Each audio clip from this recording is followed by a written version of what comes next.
اعوذ باللہ من الشیطان الرجیم بسم اللہ الرحمن الرحیم وَيُعَلِّمُهُ الْكِتَابَ وَالْحِكْمَةَ وَالتَّوْرَاةَ وَالْإِنْجِيلَ وَرَسُولًا إِلَى بَنِي إِسْرَائِيلَ صدق اللہ العظیم۔ اس آیہ مبارکہ کے بارے میں ایک نقطہ تو میں بیان کر چکا ہوں کہ تقابل جو ہے ذہن میں رکھنا چاہیے کہ حضرت یحییٰ علیہ السلام کے بارے میں ان کے لیے جو بھی توصیفی کلمات اللہ تعالیٰ نے ارشاد فرمائے ان میں آخری ہے نبیم من الصالحین، اور حضرت عیسیٰ علیہ السلام کے لیے یہاں پر جو الفاظ آئے ہیں وہ رسولاً الی بنی اسرائیل، اس کو نوٹ کر لیجئے، پھر آئندہ چل کر اس کے اور بھی حوالے آئیں گے۔ دوسری بات جو نوٹ کرنے کی ہے وہ یہ کہ کتاب اور حکمت اور تورات اور انجیل، ان چار چیزوں کے مابین جو تین واو آئے ہیں ان میں سے دو واو عطف ہیں، ایک واو تفسیر ہے۔ اللہ ان کو سکھائے گا کتاب اور حکمت، یعنی تورات اور انجیل۔ یہ درمیانی واو جو ہے یہ یعنی کے معنی میں ہے، اس لیے کہ جیسا کہ میں کئی مرتبہ پہلے بتا چکا ہوں، تورات میں صرف احکام تھے، حکمت نہیں تھی۔ انجیل میں صرف حکمت ہے، احکام نہیں ہے، اور اسی نقطے کو سمجھ لینے سے ساری گتھی حل ہوتی ہے، اور اگر اسی کو نہیں سمجھا ہے لوگوں نے تو پھر بہت ان کے ذہنوں میں پریشانیاں رہتی ہیں۔ تو اس مقام کو نوٹ کیجئے، وَيُعَلِّمُهُ الْكِتَابَ وَالْحِكْمَةَ، اللہ اسے سکھائے گا کتاب بھی اور حکمت بھی، وَالتَّوْرَاةَ وَالْإِنْجِيلَ، یعنی تورات بھی اور انجیل بھی، وَرَسُولًا إِلَى بَنِي إِسْرَائِيلَ انی قد جئتکم بآیۃ من ربکم۔ ابھی تک گفتگو ہو رہی تھی کہ حضرت مریم سلام علیہا کو یہ ساری خوشخبریاں اللہ تعالیٰ کی طرف سے دی گئی۔ اب یوں سمجھیے، to cut a long story short, درمیان کا وقفہ، ان کی ولادت ہوئی، وہ پلے بڑھے، وہ ساری تاریخ بیچ میں سے حذف کر کے نقشہ کھینچا جا رہا ہے اب کہ حضرت مسیح علیہ السلام نے اب اپنی دعوت کا آغاز کر دیا ہے۔ انی قد جئتکم بآیۃ من ربکم، میں تمہارے پاس آیا ہوں تمہارے رب کی طرف سے نشانی لے کر۔ انی اخلق لکم من الطین کہیئۃ الطیر، کہ میں تمہارے سامنے یا تمہارے لیے بناتا ہوں گارے سے ایک پرندے کی شکل، فانفخ فیہ، پھر میں اس میں پھونک مارتا ہوں، فیکون طیرا باذن اللہ، تو وہ بن جاتا ہے اڑتا ہوا پرندہ اللہ کے حکم سے۔ یہاں آپ نوٹ کرتے جائیے گا، ہر معجزے کے بعد باذن اللہ باذن اللہ باذن اللہ، یعنی یہ میرا کوئی دعویٰ نہیں ہے، میرا کوئی کمال نہیں ہے، یہ جو کچھ ہے وہ اللہ کے حکم سے ہے۔ وَأُبْرِئُ الْأَكْمَحَ وَالْأَبْرَصَ وَأُحْيِي الْمَوْتَىٰ بِإِذْنِ اللَّهِ، اور میں شفا دے دیتا ہوں مادرزاد اندھے کو بھی اور کوہی کو بھی، اور میں مردہ کو زندہ کر دیتا ہوں بِإِذْنِ اللَّهِ، اللہ کے حکم سے۔ وَأُنَبِّئُكُم بِمَا تَأْكُلُونَ وَمَا تَدَّخِرُونَ فِي بُيُوتِكُمْ، اور میں تمہیں یہ بھی بتا سکتا ہوں کہ تم کیا کھاتے ہو اور کیا چیزیں تم نے اپنے گھروں میں ذخیرہ کر رکھی ہیں۔ ان فی ذلک لآیۃ لکم، اس میں تمام چیزوں میں تمہارے لیے نشانی ہے، ان کنتم مؤمنین، اگر تم ایمان والے ہو یا ایمان لانا چاہو، یعنی یہ کہ اپنی رسالت کے صداقت اور حقانیت کے دلیل کے طور پر یہ معجزات پیش فرمائے۔ ومصدقا لما بین یدی من التوراۃ، اور میں تصدیق کرتے ہوئے آیا ہوں اس کی کہ جو میرے سامنے موجود ہے تورات میں سے۔ وَلِأُحِلَّ لَكُمْ بَعْضَ الَّذِي حُرِّمَ عَلَيْكُمْ، اور تاکہ میں کچھ حلال قرار دوں تم پر وہ چیزیں جو تم پر حرام کر دی گئی ہیں۔ یہ اصل میں اشارہ ہے سبت کے حکم کے بارے میں، کہ جیسے ہمارے ہاں بھی بعض جو مذہبی مزاج کے لوگ ہوتے ہیں ان میں پھر بڑی سختی پیدا ہو جاتی ہے، غلو کرتے چلے جاتے ہیں دین کے احکام میں۔ تو سبت کے حکم میں یہودیوں نے اس حد تک غلو کر لیا تھا کہ کسی مریض کو دعا کرنا اس کے لیے کہ اللہ اس کو شفا دے دے، یہ بھی نہیں کرنا، کچھ نہیں کرنا، کوئی کام، گویا کہ یہ بھی دنیا کا کام ہے۔ لہذا اس کی ایک انتہا تک وہ پہنچ گئے تھے جن کو آ کے حضرت مسیح علیہ السلام نے اس کی وضاحت کی کہ یہ چیز کے اس کی تقاضوں میں شامل نہیں ہے۔ وَجِئْتُكُم بِآیَةٍ مِّن رَبِّكُمْ، اور میں تمہارے پاس لے کر آیا ہوں نشانی تمہارے رب کی طرف سے، فَاتَّقُوا اللَّهَ وَأَطِیعُونِ، پس اللہ کا تقوی اختیار کرو اور میری اطاعت کرو۔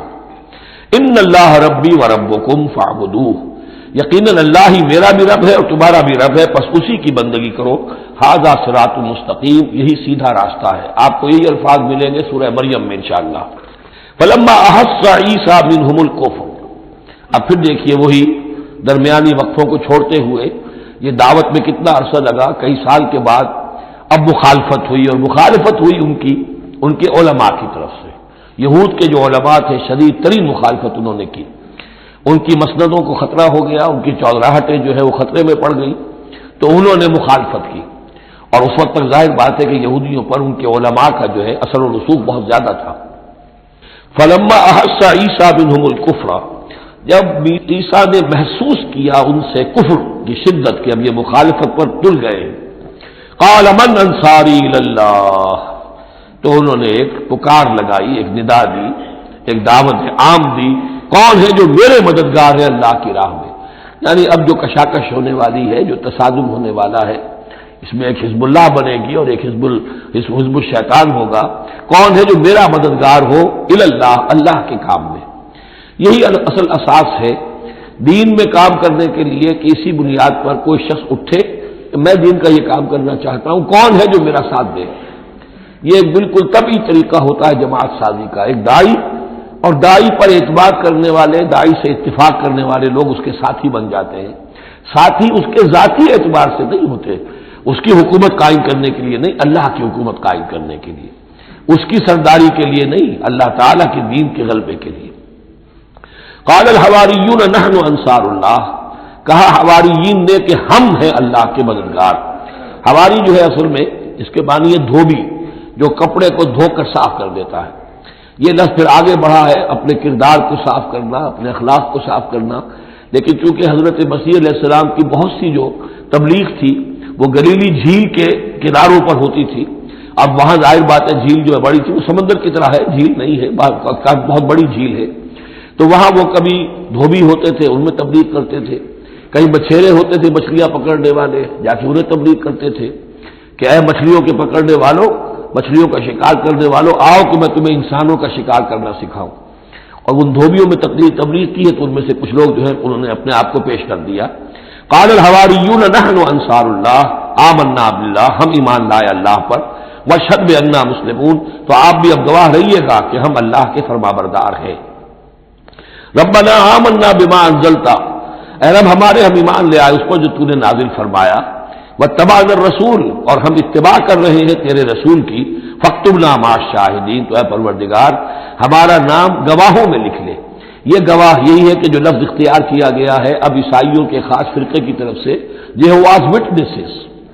یہوا کا لفظ جو ہے وہ عبرانی میں خدا کے لیے ہے، خدا کے گواہ، یعنی وہی بات کہ جو قرآن مجید میں آئی ہے وَكَذَلِكَ جَعَلْنَاكُمْ أُمَّةً وَسَطًا لِتَكُونُوا شُهَدَاءَ عَلَى النَّاسِ وَيَكُونَ الرَّسُولُ عَلَيْكُمْ شَهِيدًا. تو اللہ ہمیں اپنے گواہوں میں ہمارا نام لکھ لے، یہواز وٹنسز. فاکتبنا مع الشاہدین، مراد یہ نہیں ہے کہ یہ یہواز وٹنسز وہ لوگ ہیں. میں نے صرف وہ لفظ کی مناسبت کہ انہوں نے یہ لفظ کیوں اختیار کیا ہے، تو یہ لفظ قدیم ہے، اسلامی حکمت اور اسلام کی مصطلحات جو ہیں ان میں اس کی ایک حیثیت ہے. وَمَكَرُوا وَمَكَرَ اللَّهُ، اب انہوں نے بھی چالیں چلی اور اللہ نے بھی چال چلی. وہ جو ان کے فریسی بیٹھے ہوئے تھے، علماء بیٹھے ہوئے تھے، وہ چالیں چل رہے تھے کسی طرح اس کو پکڑوائیں کسی طرح، اس لیے کہ وہاں جو حکومت تھی وہ یہودیوں کی نہیں تھی.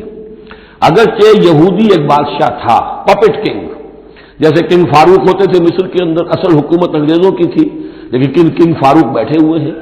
اسی طرح کا وہ پپٹ کنگ تھا کہ جو یہودیوں میں سے تھا، اصل حکومت تھی رومیوں کی، اور رومی گورنر پائلیٹس پونٹس وہ وہاں پر موجود تھا.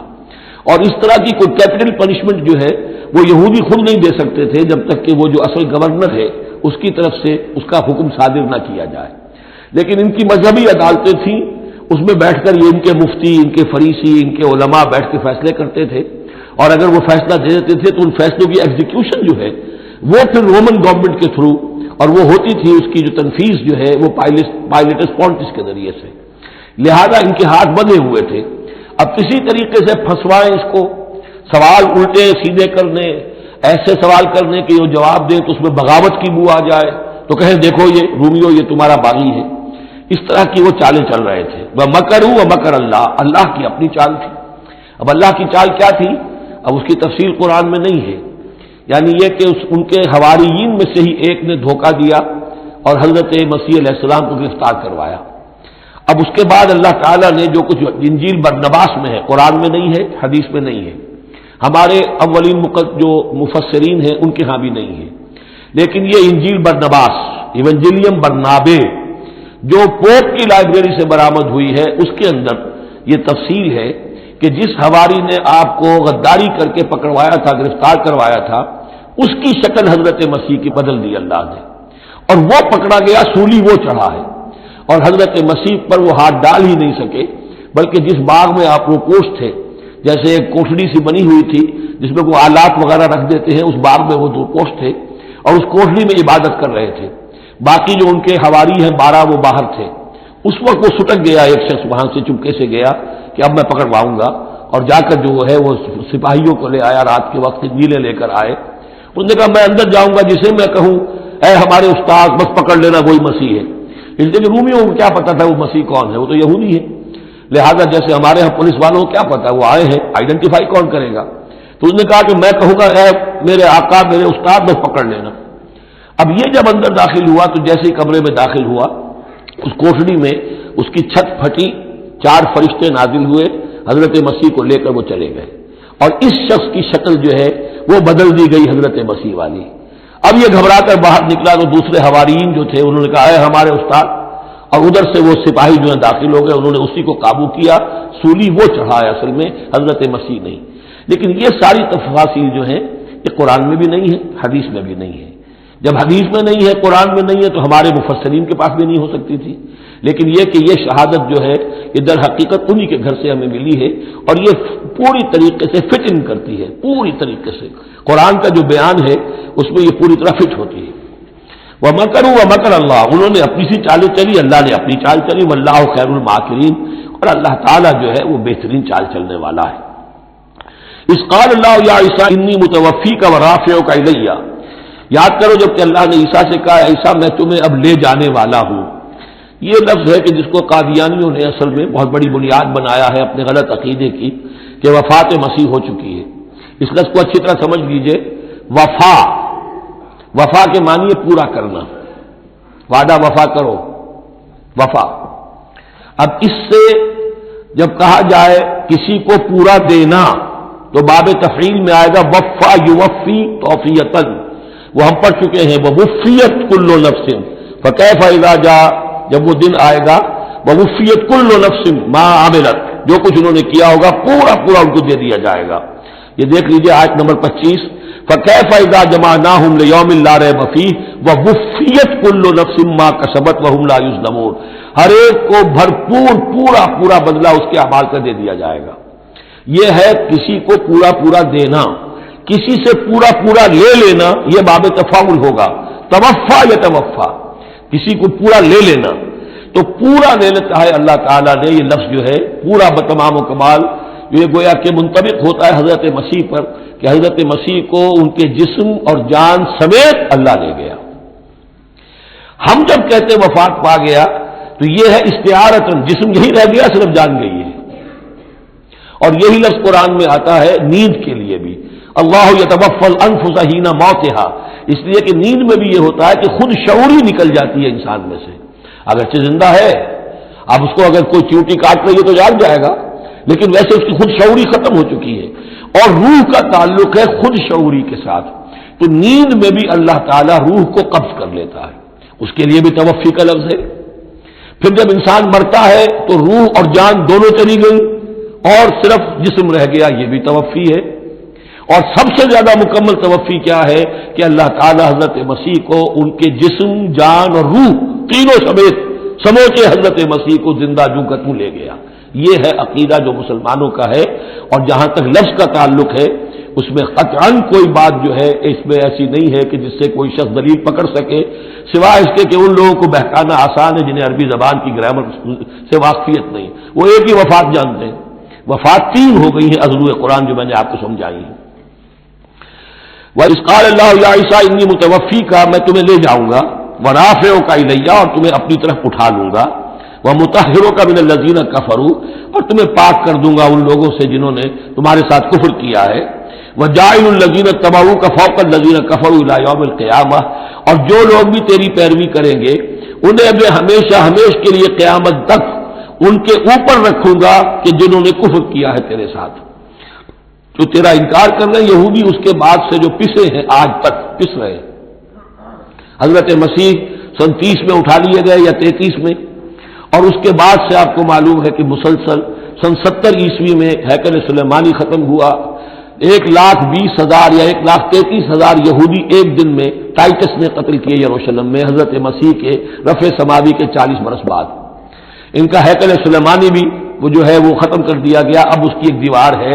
میں بتا چکا ہوں 1927-28 برس ہو گئے ہیں کہ ان کا کعبہ گرا پڑا ہے.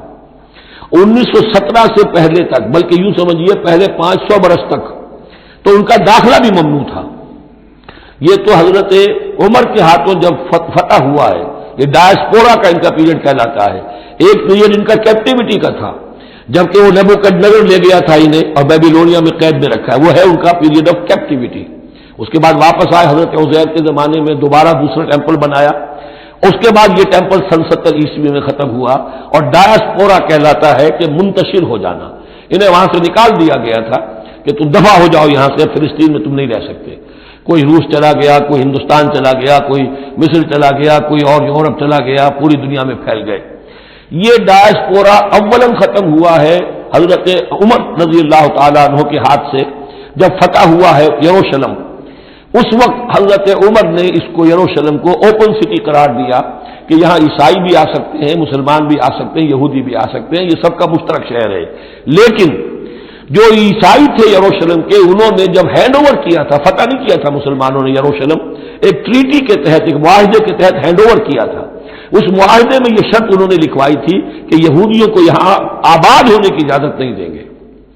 چنانچہ یہ اجازت تو ہو گئی حضرت عمر کے زمانے سے کہ آ سکتے ہیں، زیارت کر سکتے ہیں، لیکن یہاں رہ نہیں سکتے، پراپرٹی پرچیز نہیں کر سکتے، کوئی مکان نہیں بنا سکتے، سیٹل نہیں ہو سکتے.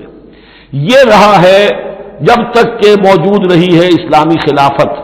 ترکوں نے بھی اجازت نہیں دی. بڑی سے بڑی رشوتیں یہودیوں نے دینی چاہیے انہیں، اور در حقیقت خلافت کا خاتمہ جو کروایا یہودیوں نے وہ اس لیے کہ انہیں یہ نظر آتا تھا کہ اس خلافت کے ہوتے ہوئے ہمارے لیے ممکن نہیں رہے گا کہ ہم کسی طرح بھی فلسطین میں دوبارہ آباد ہو سکیں.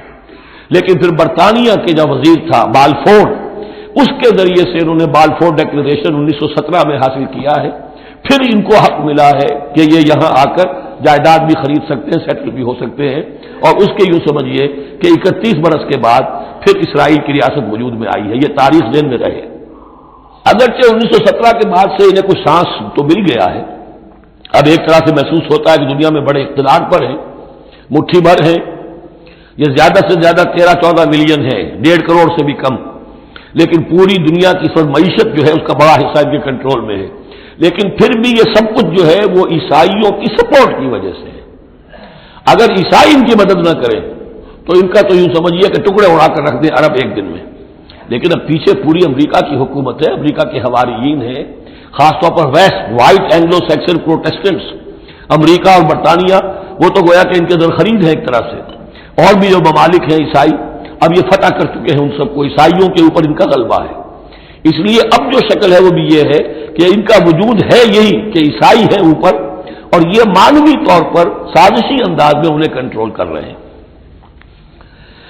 اس قال اللہ یا عیسیٰ انی متوفیک ورافعک الی ومطہرک من الذین کفروا وجاعل الذین اتبعوک فوق الذین کفروا الی یوم القیامہ ثم الی مرجعکم فاحکم بینکم فیما کنتم فیہ تختلفون.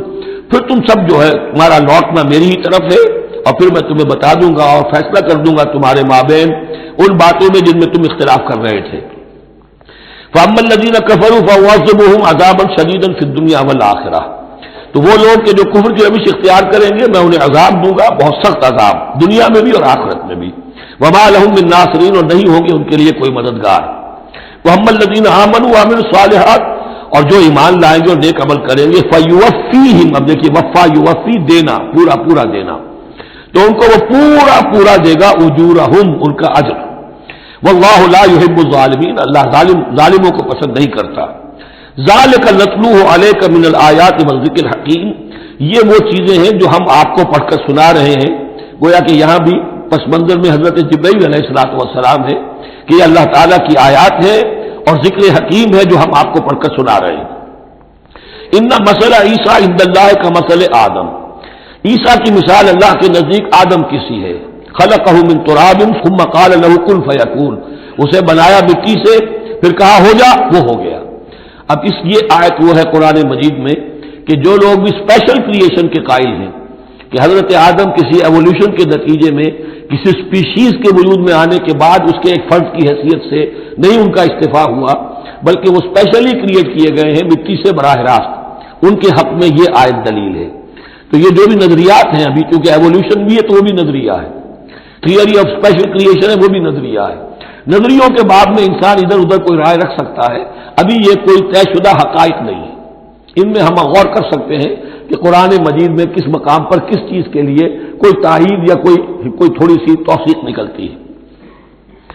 اللہ کے نزدیک تو عیسیٰ کی مثال ایسے ہی ہے جیسے آدم اسے مٹی سے بنایا اور کہا کن فیکون۔ تو اب اگر آدم اگر اسپیشل کریشن کا معاملہ ہے تو نہ باپ نہ ماں، بغیر باپ اور بغیر ماں کے، تو کیا وہ الہ بن گئے؟ بنانے والا تو اللہ ہے۔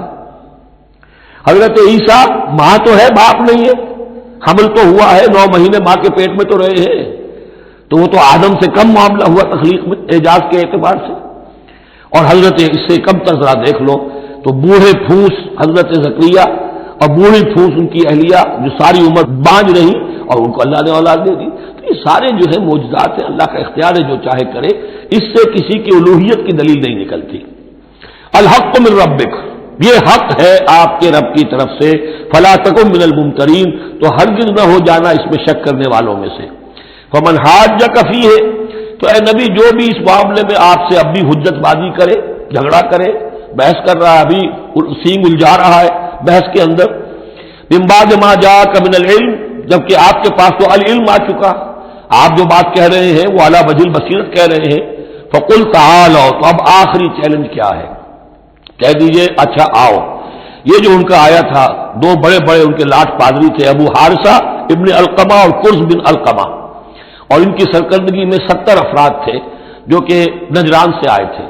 یہ سارا کئی دن معاملہ چلتا رہا اور پھر آخر میں حضور سے کہا گیا اچھا آپ مباہلہ کیجیے، قل، ان سے کہہ دیجئے تعالوا، آؤ، ندعو ابناءنا وابناءکم، آؤ ہم بلاتے ہیں اپنے بیٹوں کو، تم بلاؤ اپنے بیٹوں کو، ونساءنا ونساءکم، ہم بلا لیتے ہیں اپنی عورتوں کو، تم بلاؤ اپنی عورتوں کو، وانفسنا وانفسکم، اور ہم بھی آ جاتے ہیں تم بھی آ جاؤ، ثم نبتہل، پھر ہم گڑ گڑا کر اللہ سے دعا کریں، فنجعل لعنت اللہ علی الکاذبین، تو ہم کہیں کہ اللہ جو ہم میں سے جھوٹا ہو اس پر لعنت کر دے۔ یہ مباہلہ ہے، اور یہ مباہلہ ہوتا ہے کب؟ جبکہ احقاق حق ہو چکے، بات پوری واضح ہو جائے، آپ کو یقین ہو کہ یہ میرا مخاطب جو ہے بات سمجھ گیا ہے، صرف ضد میں اڑا ہوا ہے، اس وقت پھر یہ مباہلہ آخری شے ہوتی ہے تاکہ ظاہر ہو جائے۔ اگر تو واقعتاً اسے یقین ہے تو وہ مباہلہ کی چیلنج قبول کر لے گا، اور اگر دل میں چوڑ ہے، وہ جانتا ہے کہ حق بات تو اسی کی ہے، اور لہذا پھر وہ مباہلہ نہیں کرے گا۔ چنانچہ یہی ہوا، انہوں نے مباہلے سے انکار کیا، فرار کی راہ اختیار کی اور ایسے ہی چلے گئے۔ فمن حاجک فیہ من بعد ما جاءک من العلم فقل تعالوا ندعو ابناءنا وابناءکم ونساءنا ونساءکم وانفسنا وانفسکم ثم نبتہل فنجعل لعنت اللہ علی الکاذبین ان ھذا لہو القصص الحق، یہ ہے صاف صاف جو بھی سرگزشت ہے صحیح اور حق وہ یہ ہے، وما من الہ الا اللہ، اور نہیں ہے کوئی معبود اللہ کے سوا، وان اللہ لہو العزیز الحکیم، اور یقیناً اللہ تعالیٰ ہی ہے زبردست اور کمال حکمت والا۔ یہاں اب دوسرا حصہ ختم ہو گیا، یہ 31 آیات ہیں، 32 اور 31 مل کر یہ 63 آیت پر۔ فَإِن تَوَلَّوْا، پھر اگر وہ پیٹھ موڑ لے، فَإِنَّ اللَّهَ عَلِيمٌ بِالْمُفْسِدِينَ، یہاں آ کر 63 آیات ہوئی، پھر اگر وہ پیٹھ موڑ لے تو اللہ تعالیٰ خوب جانتا ہے مفسدوں کو کہ یہ ماننے والے نہیں ہیں، لہذا وہ پورا قافلہ واپس چلا گیا۔ اب یہ جو تیسرا حصہ نصف اول کا آ رہا ہے، یہ پھر انہی 4 رکوعوں کے بہت مشابہ ہے کہ جو سورہ بقرہ میں آئے تھے 15ویں سے لے کر 18ویں سے لے کر اور 20ویں رکوع تک، 15ویں سے لے کر 18ویں رکوع تک، جس میں تحویل قبلہ، حضرت ابراہیم کا ذکر، کعبے کا ذکر، پھر اہل کتاب کو دعوت، وہ کیفیت آپ کو یہاں ملے گی۔ قل یا اہل الکتاب تعالوا الی کلمۃ سواء بیننا وبینکم، اے نبی کہیے اے اہل کتاب، اب یہاں جمع کر لیا گیا یہود اور نصارہ دونوں کو، وہاں گفتگو جا کر یا بنی اسرائیل تھی، ابھی تک حضرت عیسیٰ کا معاملہ تھا، وہ گویا کہ نصرانیوں سے بات تھی، اب ہے اہل کتاب، دونوں کے دونوں۔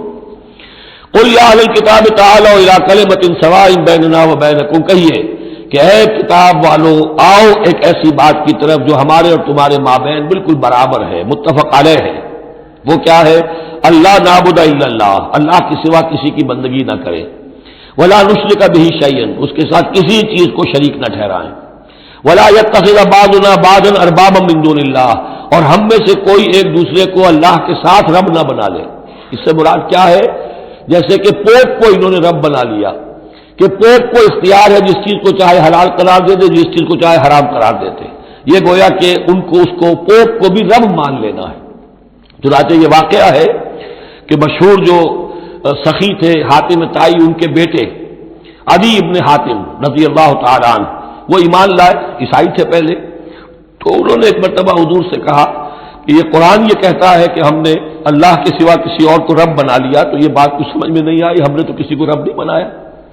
تو حضور نے فرمایا کیا یہ صحیح نہیں ہے کہ تمہارے جو پادری کہہ دیں، جو پوپ کہہ دیں کہ یہ حق ہے، یہ صحیح ہے، یہ جائز ہے، اس کو تم جائز مان لیتے ہو، جس کو وہ کہہ دیں حرام ہے حرام مان لیتے ہو؟ کہ جی ایسا تو ہے۔ تو یہ حق جو ہے یہ صرف اللہ کا ہے، اور جو اس حق کو اختیار کرتا ہے وہ گویا رب ہونے کا دعویٰ کرتا ہے۔ اب یہ ساری قانون سازی جو شریعت کے خلاف کی جا رہی ہے، یہ خدائی کا دعویٰ ہے جو لوگ کر رہے ہیں بیٹھے ہوئے، اور ان ہاؤسز میں پہنچنے کے لیے جو بےتاب ہوتے ہیں اور اس کے لیے کروڑوں روپیہ خرچ کرتے ہیں، جہاں جا کر یا تو پہلے طے ہو جائے یا کوئی قانون سازی کتاب و سنت کے منافی نہیں ہو سکتی، پھر جائیے، پھر وہاں پر جا کر قانون سازی کتاب و سنت کے دائرے کے اندر اندر کیجیے۔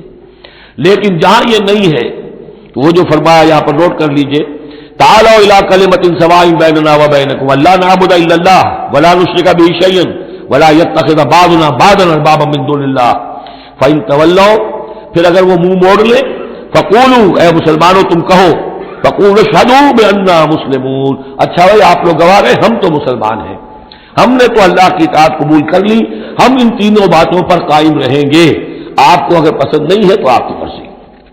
یا اہل الکتاب، اے کتاب والو، لم تحاجون فی ابراہیم، تم ابراہیم کے بارے میں کیوں جھگڑتے ہو؟ وما انزلت التوراۃ والانجیل الا من بعدہ، حالانکہ تم بھی مانتے ہو کہ تورات بھی ان کے بعد نازل ہوئی، انجیل بھی بعد میں نازل ہوئی، یہودیت بعد کی پیداوار ہے اور نصرانیت بھی بعد کی پیداوار ہے۔ تو ما کان ابراہیم یہودیا ولا نصرانیا ولکن کان حنیفا مسلما، وہ تو مسلمان تھے، وہ تو اللہ کے فرما بردار تھے، یہودی یا نصرانی تو نہیں تھے۔ افلا تعقلون، تو کیا تم عقل سے کام نہیں لیتے؟ ہاں انتم ہؤلاء حاججتم فیما لکم بہ علم، دیکھو یہ تم لوگ اب تک جو باتیں کرتے رہے ہو، تم نے مباحثہ کیا ہے، وہ ان چیزوں کے بارے میں بھی ہے جس کا تمہیں کچھ علم ہے۔ فلم تحاجون فیما لیس لکم بہ علم، ایسی چیزوں کے بارے میں حجت بازی کیوں کرتے ہو جن کے لیے تمہارے پاس کوئی دلیل ہی نہیں، کوئی بنیاد نہیں، کوئی علم نہیں؟ ابراہیم کو کیا قرار دو گے، نصرانی یا یہودی؟ واللہ یعلم وانتم لا تعلمون، اللہ جانتا ہے تم نہیں جانتے۔ ما کان ابراہیم یہودیا ولا نصرانیا، اچھی طرح تمہیں بھی معلوم ہے ابراہیم نہ یہودی تھے نہ نصرانی تھے، ولکن کان حنیفا مسلما، وہ تو اللہ کے فرما بردار تھے بالکل یکسو ہو کر۔ وما کان من المشرکین، اور نہ ہی وہ مشرکوں میں سے تھے۔ گویا کہ تین طبقات جو موجود تھے عرب میں اس وقت، یا مشرکین عرب تھے، وہ بھی اپنے آپ کو منسوب کرتے تھے، وہ تو چونکہ نسل تو حضرت اسماعیل کی ہے تو وہ بھی کہتے تھے ہمارا رشتہ ابراہیم سے ہے، یہودی بھی نصرانی بھی، لیکن فرمایا ابراہیم جو ہے وہ نہ یہودی تھے نہ نصرانی تھے نہ مشرک تھے۔ ان اول الناس بابراہیم الذین اتبعوہ، یقیناً ابراہیم سے سب سے زیادہ قربت رکھنے والے لوگ تو وہ ہیں جو ان کی پیروی کرتے ہیں، اور وہ کون ہے؟ وہذا النبی، یہ نبی محمد صلی اللہ علیہ وسلم، والذین آمنوا، اور وہ کہ جو ان پر ایمان لائے، واللہ ولی المومنین، اور اللہ ان مومنوں کا ساتھی ہے، مددگار ہے، پشت پناہ ہے، حمایتی ہے۔ وَدَّتْ طَائِفَةٌ مِّنْ أَهْلِ الْكِتَابِ لَا يُضِلُّونَكُمْ وَمَا يُضِلُّونَ إِلَّا أَنفُسَهُمْ وَمَا يَشْعُرُونَ، اہل کتاب کا ایک گروہ جو ہے تلا ہوا ہے، اس پر آرزو مند ہے کہ اے مسلمانوں تمہیں کسی طریقے سے گمراہ کر دیں۔ لَا يُضِلُّونَكُمْ وَمَا يُضِلُّونَ إِلَّا أَنفُسَهُمْ، وہ نہیں گمراہ کر سکیں گے مگر اپنے آپ کو، وَمَا يَشْعُرُونَ، انہیں اس کا شعور نہیں ہے۔ یا اہل الکتاب، دیکھیے کو انداز جو ہے بڑا ہی داعیانہ، جیسا کہ وہ جو 5واں رکوع تھا سورہ بقرہ کا، اس طرح کا انداز ہے یہاں۔ یا اہل الکتاب لما تکفرون بآیات اللہ وانتم تشہدون، اے کتاب والو، اے اہل کتاب، کیوں تم اللہ تعالیٰ کی آیات کا انکار کرتے ہو جبکہ تم اس کے قائل ہو، پہچان چکے ہو، دل میں جان چکے ہو؟ یا اہل الکتاب لم تلبسون الحق بالباطل وتکتمون الحق وانتم تعلمون، اے اہل کتاب کیوں تم حق کے اوپر باطل کا ملمہ چڑھاتے ہو، کیوں حق کو چھپاتے ہو جانتے بوجھتے؟ یہ بھی اس 5ویں رکوع میں آیت موجود تھی، ولا تلبسوا الحق بالباطل وتکتموا الحق وانتم تعلمون۔ وقالت طائفۃ، اب ایک بڑی سازش کا ذکر ہو رہا ہے کہ جو انہوں نے کی تھی مسلمانوں کے خلاف اور محمد رسول اللہ کو ناکام بنانے کے لیے۔ اس سازش کا پس منظر کیا تھا کہ چونکہ صورتحال یہ آ چکی تھی دنیا کے سامنے کہ جو ایک مرتبہ دائرہ اسلام میں داخل ہو جاتا تھا، اب چاہے اسے مار دیں، اسے پیٹیں، اسے بھوکا رکھیں، اسے سزا دیں، جو بھی ٹارچر کریں، واپس نہیں آتا۔ تو دھاک بیٹھ گئی نا کہ اسلام کے اندر کوئی ایسی کشش ہے، اسلام کے اندر کوئی ایسی حقانیت ہے، کوئی ایسی مٹھاس ہے کہ ایک آدمی بڑی سے بڑی قربانی دینے کو تیار ہے، ایک دفعہ اسلام قبول کرنے کے بعد اسلام سے دستبردار ہونے کو تیار نہیں۔ یہ جو ساکھ بن گئی تھی اس کو توڑنے کا ذریعہ سوچا انہوں نے کہ ایسا کرو، صبح کے وقت اعلان کرو کہ ہم ایمان لے آئے، سارا دن محمد کی صحبت میں رہو صلی اللہ علیہ وسلم، شام کو کہہ دو جی دیکھ لیا ہم نے، کچھ نہیں ہے یہاں، یہ دور کے ڈھول سہانے ہیں، ہم تو اپنے ہی کفر میں جا رہے ہیں، اپنے ہی راستے پہ جا رہے ہیں۔ اب اس سے یقیناً کچھ لوگ سمجھیں گے کہ انہوں نے سازش کی ہوگی، کچھ لوگ سمجھیں گے کہ بھائی بڑے متقی لوگ تھے، بڑے خشوع و خضوع کے ساتھ آئے تھے، بڑے اعلان کے ساتھ، شان کے ساتھ انہوں نے کلمہ کہا تھا اور ایمان قبول کیا تھا، پھر دیکھو سارے دن حضور کی محفل میں بیٹھے رہے ہیں، کچھ نہ کچھ تو دیکھا ہی ہوگا نا آخر، ایسے کیسے یہ لوگ چلے گئے؟ عام لوگوں کے دلوں میں وسوسہ اندازی جو ہے اس سے کرنا بہت آسان کام ہے۔ وہ سازش تھی جو بنائی، اور اسی کا اصل میں تعلق ہے قتل مرتد کی سزا۔ اسلامی ریاست میں اس سازش کا راستہ روکنے کے لیے یہ سزا تجویز کی گئی ہے کہ جو شخص ایمان لے آئے پھر کفر میں جائے گا تو قتل کر دیا جائے گا، کیونکہ اسلامی ریاست کی بنیاد ہے، آئیڈیولوجیکل ریاست ہے یہ، ایمان اور اسلامی تو اس کی بنیاد ہے۔ اس کی جڑوں کو کھولنے والی جو چیز ہو سکتی ہے اس کی تو پوری جو ہے اس کی بندش اور اس کا سد باب ہونا چاہیے۔ وقالت طائفۃ من اہل الکتاب آمنوا بالذی انزل علی الذین آمنوا وجہ النہار، اور اہل کتاب کے گروہ نے یہ طے کیا ایمان لاؤ اس چیز پر جو نازل کی گئی ہے ان اہل ایمان پر صبح کے وقت، دن چڑھے، وکفروا آخرہ، اور اعلان کفر کر دو دن کے آخر میں، لعلہم یرجعون، شاید ان میں سے بھی کچھ لوٹ آئیں، اندر سے جا کے کچھ لوگوں کو تو گھسیٹ لائیں گے ہم کہ وہ جو ہے وہ بھی اسلام کو چھوڑ دیں، وہ مشتبہ ہو جائے معاملہ، ان پر وسوسہ پیدا ہو جائے۔ وَلَا تُؤْمِنُوا إِلَّا لِمَن تَبِعَ دِينَكُمْ، اور دیکھو ہرگز ایمان نہ لانا مگر اسی چیز پر کہ جو تمہارے دین کی پیروی کرے، ماننی اسی کی بات ہے۔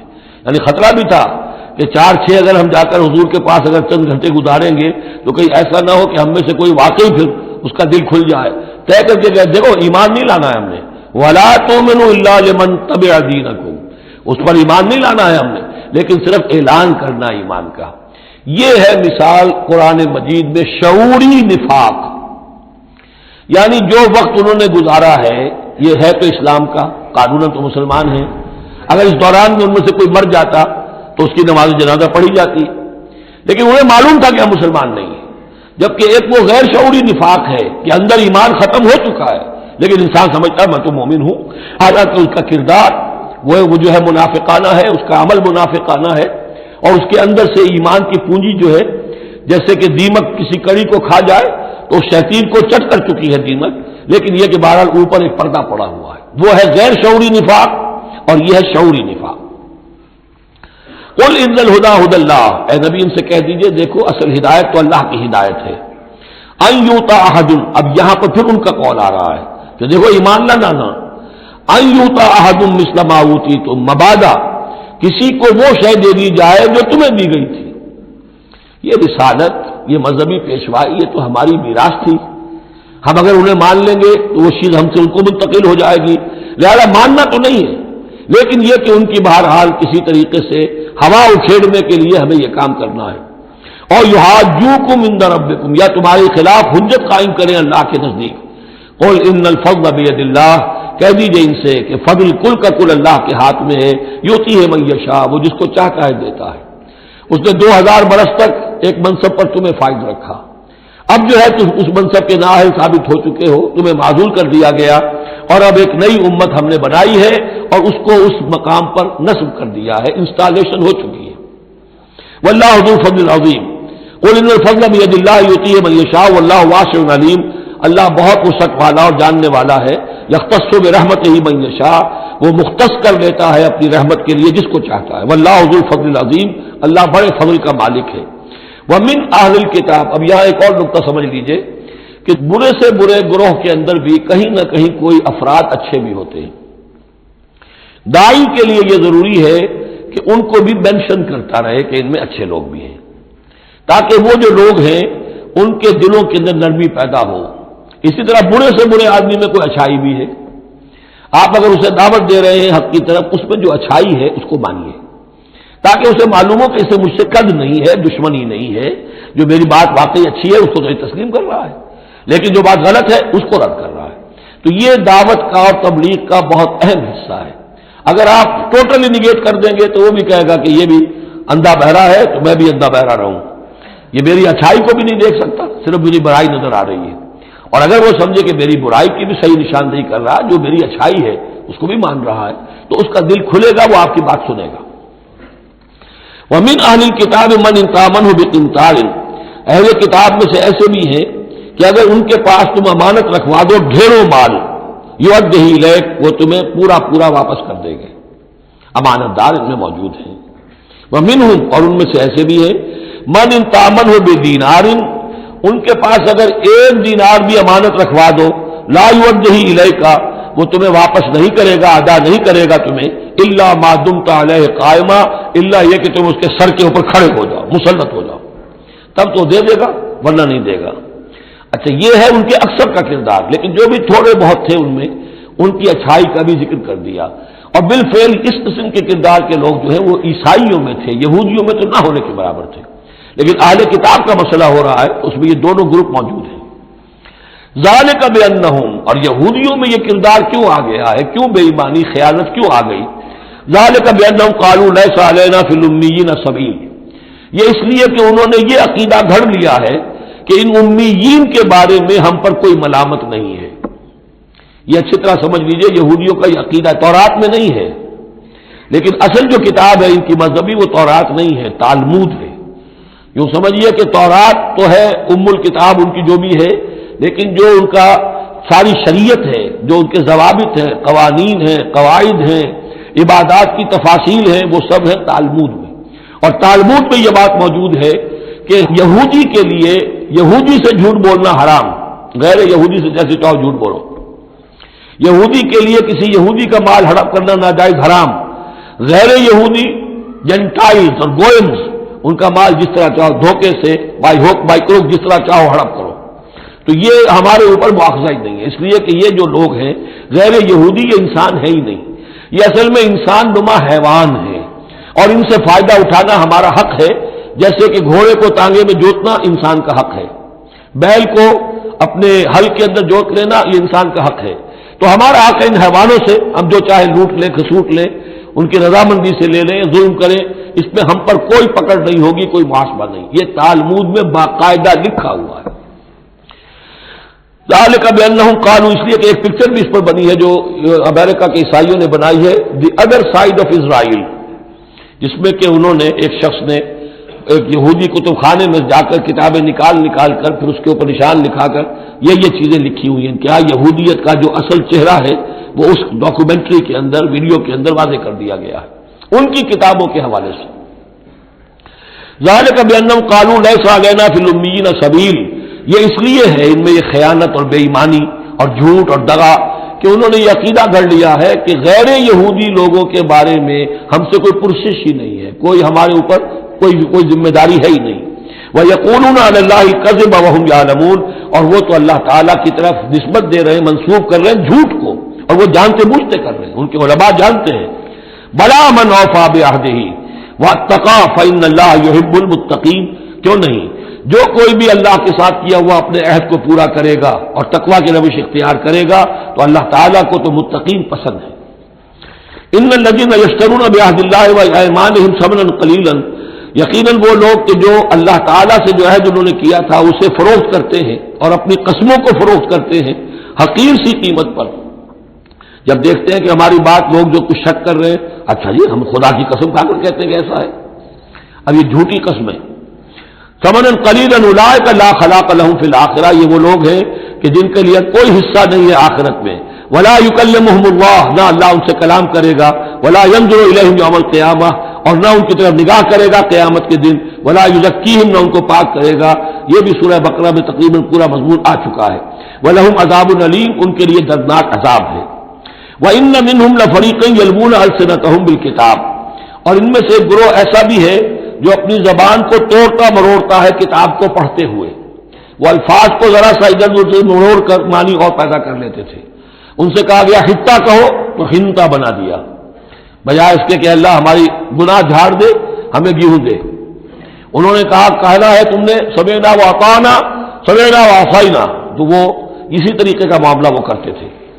سب تورات کو پڑھتے ہوئے بھی جب دیکھا کہ جو سائل آیا ہے وہ فتویٰ مانگ رہا ہے، اس کی پسند کچھ اور ہے، تو الفاظ کو توڑ بروڑ کر پڑھ کر کہہ دیا کہ دیکھو یہ کتاب کے اندر موجود ہے. وَإِنَّ مِنْهُمْ لَفَرِيقًا يَلْوُونَ أَلْسِنَتَهُمْ بِالْكِتَابِ لِتَحْسَبُوهُ مِنَ الْكِتَابِ، تاکہ تم سمجھو کہ وہ کتاب میں سے ہے.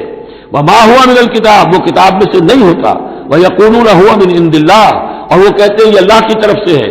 وَمَا هُوَ مِنْ عِنْدِ اللَّهِ، جبکہ وہ اللہ کی طرف سے نہیں ہوتا. فَوَيْلٌ لِّلَّذِينَ يَكْتُبُونَ بِأَيْدِيهِمْ، یہ پڑھ چکے ہیں سورہ بقرہ کے اندر بھی کہ وہ لوگ کہ جو اپنے ہاتھوں سے لکھتے ہیں کہتے ہیں کہ اللہ کی طرف سے ہے. وَيَقُولُونَ عَلَى اللَّهِ الْكَذِبَ وَهُمْ يَعْلَمُونَ، وہ اللہ پر جھوٹ تہمت باندھتے ہیں جانتے بوجھتے. مَا كَانَ لِبَشَرٍ أَن يُؤْتِيَهُ اللَّهُ الْكِتَابَ وَالْحُكْمَ وَالنُّبُوَّةَ، کسی انسان کا یہ کام نہیں ہے، کسی انسان کے شایہ نشان نہیں ہے کہ اللہ تعالیٰ نے تو اس کو کتاب دی ہو، حکمت دی ہو، نبوت دی ہو. ثم یقول للناس کونوا عبادا لی من دون اللہ، پھر وہ لوگوں سے کہنے لگے کہ میرے بندے بن جاؤ اللہ کو چھوڑ کر. یہ اشارہ ہو رہا ہے اب نصرانیوں کی طرف کہ تمہارے طرف ہم نے رسول بھیجے، عیسیٰ ابن مریم کو ہم نے بھیجا، انہیں کتاب دی، ان کو حکم دیا، ان کو حکمت دی، نبوت دی، معجزات دیے، اور انہوں نے تو یہ اس کا کوئی امکان نہیں کہ وہ یہ کہتے کہ مجھے بنا لو اللہ کے سوا اپنا معبود. ما كان لبشر أن يؤتيه الله الكتاب والحكم والنبوة ثم يقول للناس كونوا عبادا لي من دون الله ولكن كونوا ربانيين بما كنتم تعلمون الكتاب وبما كنتم تدرسون. وہ تو یہی کہے گا اور یہی کہا کہ حضرت عیسیٰ نے کہ اللہ والے بنو، اللہ کی بندگی کرو، ربانی بن جاؤ، اللہ والے بن جاؤ. اس چیز کے سبب کہ جو تم سکھلاتے ہو، دوسروں کو تعلیم دیتے ہو. أتأمرون الناس بالبر وتنسون أنفسكم وبما كنتم تدرسون، اور جو کچھ تم خود بھی پڑھتے تھے. یہ پڑھنا پڑھانا دین کا، سیکھنا سکھانا، تعلیم و تعلم قرآن، تعلیم و تعلم حدیث، تعلیم و تعلم فقہ، یہ اس لیے ہونا چاہیے کہ لوگوں کو اللہ والے بنایا جائے، نہ یہ کہ اپنے بندے بنا کر اور ان سے نذرانے وصول کر کے ان کا استحصال کیا جائے. ولا یامرکم ان تتخذوا الملائکۃ والنبی اربابا، وہ کبھی بھی تمہیں اس بات کا حکم نہیں دے گا کہ تم فرشتوں یا انبیاء کو رب بنا لو. فرشتوں کو رب بنایا مشرکین مکہ نے، فرشتوں کے نام پر اپنی وہ مورتیاں انہوں نے بنائی، لات عزا منات، اور انہوں نے ایک نبی کو اپنا رب بنا دیا. ایامرکم بالکفر بعد اذ انتم مسلمون، تو کیا وہ ایسا بندہ اللہ کا جس کو اللہ نے نبوت سے سرفراز کیا ہو، کیا تمہیں وہ کفر کا حکم دے گا جبکہ تم مسلم ہو چکے ہو، تم نے فرما برداری اختیار کر لی ہے. وَإِذْ أَخَذَ اللَّهُ مِيثَاقَ النَّبِيِّينَ، اور یاد کرو جب کہ اللہ نے تمام انبیاء سے ایک عہد لیا تھا. لَمَا آتَيْتُكُم مِّن كِتَابٍ وَحِكْمَةٍ، جب بھی میں تمہیں دوں گا کتاب اپنی اور حکمت. ثُمَّ جَاءَكُمْ رَسُولٌ، پھر تمہارے پاس آئے کوئی اور رسول، نیا رسول، مُصَدِّقٌ لِّمَا مَعَكُمْ، جو کہ تمہارے ساتھ جو کچھ ہے اس کی تصدیق کرتے ہوئے آئے. لَتُؤْمِنُنَّ بِهِ وَلَتَنصُرُنَّهُ، تو تمہیں لازماً اس پر ایمان لانا ہوگا اور اس کی مدد کرنی ہوگی. کیونکہ انبیاء کا ایک سلسلہ چل رہا تھا، ہر نبی جو ہے آئندہ کی پیشن گوئی کر کے گیا ہے. اور یہ بھی ختم نبوت کے بارے میں بہت بڑی دلیل ہے کہ ایسی کسی شے کا ذکر قرآن میں یا حدیث میں نہیں ہے، بلکہ اس کے برعکس ہے کہ نبوت مجھ پر ختم ہو گئی ہے. ورنہ اس سے پہلے تمام انبیاء حضرت مسیح حضور کی بشارت دے کر گئے. تمام انبیاء کی کتابوں میں بشارتیں موجود ہیں. اگر آپ انجیل پڑھیں برنباس کی تو اس میں تو کوئی صفحہ خالی نہیں ہے جس میں کہ حضور کی بشارت نہ ہو اور حضور کے بارے میں خوشخبری نہ ہو، لیکن یہ کہ وہ باقی انجیلوں میں سے نکال دیا گیا. قال اقررتم واخذتم على ذلكم اسری، اللہ نے فرمایا تم نے اقرار کر لیا اے نبیوں. اب یہ کہاں کیا گیا؟ یہ عالم ارواح میں. تمام نبی ایک دفعہ تو جمع نہیں ہو سکتے تھے، عالم ارواح میں عہد لیا گیا ہے. تم نے اس کو قبول کیا اور اس پر میری ذمہ داری قبول کر لی. قالوا اقررنا، جیسے ہم سب کے سب کہہ کے آئے تھے الست بربکم قالوا بلا، ایسے ہی جنہیں نبوت سے سرفراز ہونا تھا ان کی ارواح سے یہ اضافی جو ہے عہد لیا کہ اگر میں تمہیں نبی بنا کر بھیجوں گا، تمہارے بعد جو نبی آئے گا پھر تمہیں اپنے لوگوں کو یہ کہہ کر جانا ہے کہ بعد میں آنے والے کی مدد کرنا اور اس کی نصرت کرنا، اس پر ایمان لانا. قال فاشهدوا وانا معكم من الشاهدين، تو اللہ نے کہا تو اچھا تم بھی گواہ رہو اور میں بھی گواہ ہوں. فمن تولى بعد ذلك، تو جس نے بھی منہ موڑ لیا اس کے بعد، فاولئک هم الفاسقون، تو یقیناً وہی ہے سرکش لاہنجار. افغیر دین اللہ یبغون، تو کیا یہ اللہ کے دین کے سوا کوئی اور دین چاہتے ہیں؟ وَلَهُ أَسْلَمَ مَنْ فِي السَّمَاوَاتِ وَالْأَرْضِ طَوْعًا وَكَرْهًا وَإِلَيْهِ يُرْجَعُونَ، جبکہ آسمانوں اور زمین میں جو کچھ ہے اللہ کے سامنے سر تسلیم خم کیے ہوئے ہے، چاہے خوشی سے اور چاہے مجبوراً، اور اسی کی طرف ان سب کو لوٹا دیا جائے گا. قُلْ آمَنَّا بِاللَّهِ، یہ دیکھیے 16ویں رکوع کی سورہ بقرہ کی آیات جو ہیں تقریباً تھوڑے سے لفظی فرق کے ساتھ. کہیے آمنا باللہ، ہم ایمان لائے اللہ پر، وما انزل علینا، جو نازل کیا گیا ہم پر، وما انزل علی ابراہیم و اسماعیل و اسحاق و یعقوب والاسباط، اور جو کچھ نازل کیا گیا ابراہیم پر، اسماعیل پر، اسحاق پر اور یعقوب پر اور ان کی اولاد پر. وما اوتی موسیٰ و عیسیٰ والنبیون من ربہم، جو بھی موسیٰ کو دیا گیا، عیسیٰ کو دیا گیا، تمام انبیاء کو دیا گیا ان کے رب کی طرف سے. لا نفرق بین احد منہم ونحن لہ مسلمون، ہم ان میں سے کسی ایک کے مابین بھی کوئی تفریق نہیں کرتے اور ہم تو اللہ کے فرما بردار ہیں. وَمَن يَبْتَغِ غَيْرَ الْإِسْلَامِ دِينًا فَلَن يُقْبَلَ مِنْهُ، جو کوئی اس اسلام کے سوا کوئی دین اختیار کرے گا اللہ اسے اس کی جانب سے قبول نہیں کرے گا. وَهُوَ فِي الْآخِرَةِ مِنَ الْخَاسِرِينَ، اور آخرت میں وہ پھر خسارے پانے والوں میں سے ہو کر رہے گا. کیف یہدی اللہ قوما کفروا بعد ایمانہم، کیسے ہدایت دے گا اللہ ان لوگوں کو جو ایمان کے بعد کافر ہو گئے. اس کا کیا مطلب ہے؟ یعنی ان کے دل ایمان لے آئے تھے، مان لیا تھا، حقیقت منکشف ہو گئی تھی. جیسے سورۃ النمل میں ہم پڑھیں گے وَجَحَدُوا بِهَا وَاسْتَيْقَنَتْهَا أَنفُسُهُمْ ظُلْمًا وَعُلُوًّا، انہوں نے انکار تو کیا لیکن ان کی جی نے، دل نے ان کے یقین کر لیا تھا کہ بات صحیح ہے. دل اقراری ہے، زبان انکاری ہے. زبان انکاری کیوں ہے؟ ظلمًا وعلوا، حق تلفی کرنے کے لیے اور اپنی سربلندی کے لیے، اپنی چودراہٹ کے لیے، بغیم بینہم، ورنہ دل ان کے ایمان لا چکے تھے. تو کیف یہدی اللہ قوما کفروا بعد ایمانہم، کہ جب حق منکشف ہو گیا، دل نے گواہی دے دی کہ حق ہے، پھر بھی کفر کیا. وشہدوا ان الرسول حق، اور انہوں نے گواہی دی کہ رسول حق ہے. آپس میں باتیں کرتے تھے.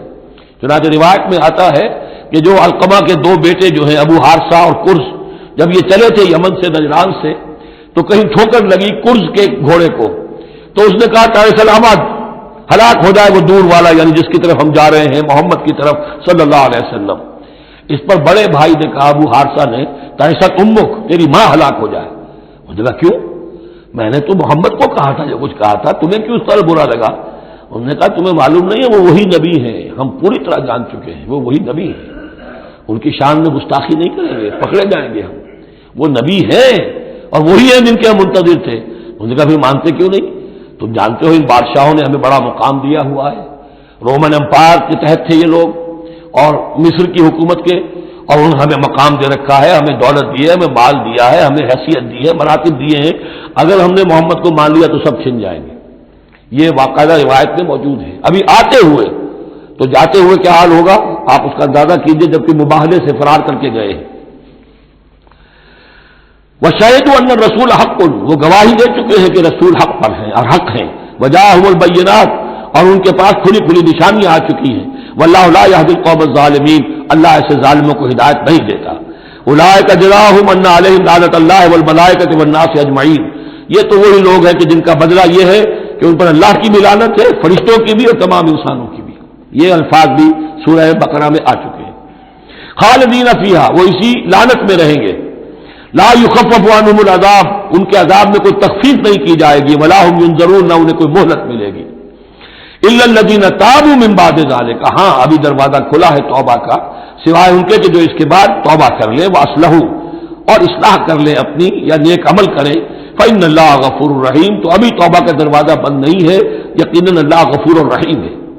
ان الذین کفروا بعد ایمانہم ثم ازدادوا کفرا لن تقبل توبتہم، جو لوگ جنہوں نے کفر کیا اپنے ایمان کے بعد، حق کو پہچان لینے کے بعد، چاہے زبان سے مانا ہو یا نہ مانا ہو، پھر اگر وہ کفر کرتے ہیں یا ایمان کے بعد زبان سے مرتد ہو جاتے ہیں، ثم ازدادوا کفرا، پھر وہ اپنے کفر میں بڑھتے چلے گئے، لن تقبل توبتہم، ان کی توبہ کبھی قبول نہیں ہوگی، واولئک هم الضالون، اور وہ تو یقیناً گمراہوں میں سے ہیں۔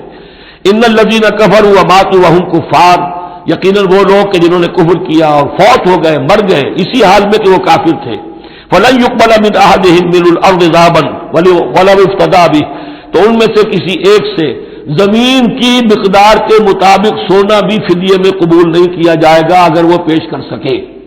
اب ظاہر بات ہے یہ محال ہے، ناممکن ہے، لیکن یہ کہ بات سمجھانے کے لیے کہ وہاں پر کوئی فدیہ نہیں ہے، زمین کے ہجوم کے برابر بھی سونا دے کر اور کوئی چھوٹنا چاہے گا تو نہیں چھوڑے گا۔ یہ وہی بات ہے، واتقوا یوما لا تجزی نفس عن نفس شیئا ولا يقبل منها شفاعۃ ولا یؤخذ منها عدل، کوئی فدیہ نہیں لیا جائے گا، ولا هم ينصرون، نہ ان کی مدد ہوگی۔ اولئک لهم عذاب علیم، یہ وہ لوگ ہیں کہ جن کے لیے ہے دردناک عذاب، وما لهم من ناصرین، اور نہیں ہوں گے ان کے لیے مدد کرنے والے۔ لن تنالوا البر حتى تنفقوا مما تحبون وما تنفقوا من شيء فإن الله به عليم۔ اس آیت کا حوالہ میں دے چکا ہوں آیا بر کے ضمن میں کہ یہ جو نیکی ہے، مظاہر نیکی میں سے، عملی نیکی میں سب سے بڑی، سب سے پہلی، سب سے مقدم انسانی ہمدردی، اور انسانی ہمدردی میں اپنا مال خرچ کر سکنا، اور مال بھی وہ کہ جو محبوب ہو، ردی ہو، دل سے اتر گیا ہو، بوسیدہ ہو گیا ہو، وہ کسی کو دے کر اور سمجھا جائے کہ حاتم طائی کی قبر پر لات مار دی میں نے، تو وہ حماقت ہے اپنی جگہ پر۔ لن تنالوا البر حتى تنفقوا مما تحبون، تم ہرگز نہیں پہنچ سکو گے نیکی کے مقام کو جب تک کہ خرچ نہ کرو اس میں سے جو تمہیں پسند ہے۔ وما تنفقوا من شيء فإن الله به عليم، اور جو کچھ بھی تم خرچ کرو گے اللہ کو اس کا علم ہے۔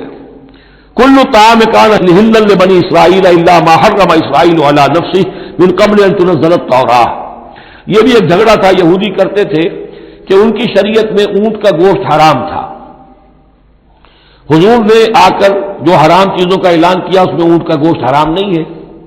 ان کا اگر شریعت یہ وہی ہے، اگر شریعت موسوی ہے تو یہ تغیر کیسے ہو گیا؟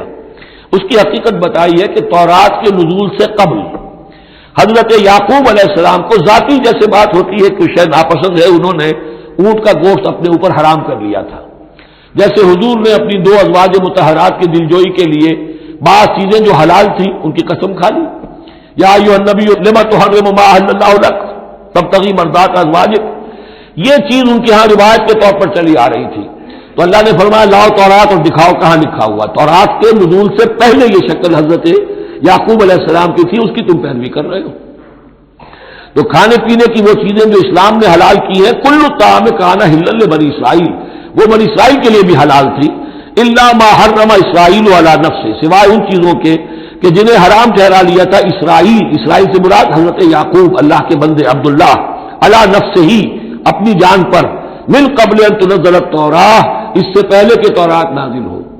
اس لیے کہ یہ تو 300-400 اور 500 سال کا فصل ہے حضرت یعقوب میں اور نزول تورات میں۔ قل فاتوا بالتوراۃ فاتلوها، اے نبی ان سے کہیے تم جو اعتراض ہم پر کر رہے ہو تو لاؤ تورات اور پڑھو اور دکھاؤ ان کنتم صادقین، اگر تم سچے ہو۔ شریعت تورات کے اندر کہیں بھی اونٹ کے گوشت کی حرمت نہیں ہے۔ فمن افترى علی اللہ الکذب من بعد ذلک فاولئک هم الظالمون، اور جو لوگ اس کے بعد بھی اللہ کی طرف جھوٹ منسوب کرتے رہے تو یہ لوگ ظالم ہیں۔ اب ان سے کیا آدمی گفتگو کرے؟ قل صدق اللہ، کہہ دیجیے اللہ نے جو کچھ کہا صحیح فرمایا، فاتبعوا ملت ابراہیم حنیفا، بس پیروی کرو ملت ابراہیم کی جو یکسو تھے یا یکسو ہو کر، یہ حنیفہ کا لفظ دونوں طرف جا سکتا ہے، ابراہیم کی صفت یہ حال حنیفہ، اور یہ اتباع کا حال بھی ہو سکتا ہے۔ فاتبعوا ملت ابراہیم حنیفہ، یکسو ہو کر، بعد کی تمام تقسیمات سے بلندتر ہو کر جو ابراہیم کا طریقہ اس کی پیروی کرو۔ وما کان من المشرکین، اور مشرکین میں سے نہیں تھے۔ ان اول بیت وضع للناس للذی ببکہ، یقیناً پہلا گھر جو لوگوں کے لیے بنایا گیا اللہ کی عبادت کے لیے وہ وہی ہے جو بکہ میں ہے۔ بکہ اور مکہ یہ دو در حقیقت ایک ہی لفظ کے لیے دو پروننسیشن سے. ان اول بیت وضع للناس الذی ببکۃ مبارکا وہدی للعالمین، برکت والا ہے اور تمام جہان والوں کے لیے ہدایت کا ذریعہ ہے. فیہ آیات بینات المقام ابراہیم، اس میں آیات بینات ہیں. ترتیب دیکھ لیجئے، وہاں کے 4 رکوع جو تھے ان میں پہلے اس کا ذکر ہوا تھا، پھر باقی ساری گفتگو تھی. یہاں ترتیب الٹ گئی ہے، ساری گفتگو کے بعد اب آخر میں یہ حصہ جو ہے تیسرا اس کا وہ ختم ہو رہا ہے اس نصف اول کا، اور آخر میں تذکرہ حضرت ابراہیم کا ہے. مضامین وہی ہے، ترتیب بدل گئی. فی آیات بینات، اس میں تو بڑی روشن نشانیاں موجود ہیں. مقام ابراہیم، جیسے مقام ابراہیم. ومن دخلہ کان آمنا، اور جو بھی اس میں داخل ہو جاتا ہے امن میں آ جاتا ہے. بدترین پورے عرب کے اندر خوریزی ہوتی تھی، لیکن حرم میں اپنے باپ کے قاتل کو بھی اگر دیکھ لیتے تھے تو کچھ نہیں کہتے تھے. یہ ایسی روایت اس حرم کی رہی ہے اور آج تک ہے اللہ کے فضل و کرم سے کہ وہاں پر امن ہی امن ہے، دار الامن. من دخلہ کان آمنا وللہ علی الناس حج البیت من استطاع الیہ سبیلا. اور للہ علی الناس، اب لام اور علی کو یہاں نوٹ کر لیجئے، اللہ کا حق ہے لوگوں پر کہ وہ حج کرے اس کے گھر کا، جو بھی استطاعت رکھتا ہو اس کے سفر کی. للہ علی الناس، اللہ کا حق ہے لوگوں پر حج البیت، حج کرنا بیت اللہ کا. من استطاع الیہ سبیلا، جو بھی استطاعت رکھتا ہو راستے کی، سفر کی. ومن کفرا، اب یہاں کفرا کے معنی کیا ہوں گے؟ جو استطاعت کے باوجود حج نہیں کرتا وہ گویا کہ کفر کرتا ہے.